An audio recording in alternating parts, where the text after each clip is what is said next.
পুজো শেষ, এখন এই যে প্রসাদ মাখানো হচ্ছে। হ্যালো,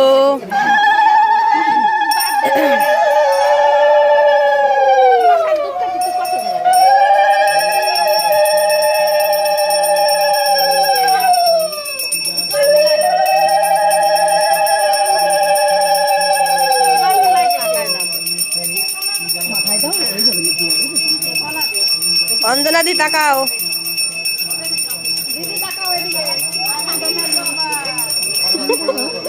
এইখানে ফল বানানো হচ্ছে, এই যে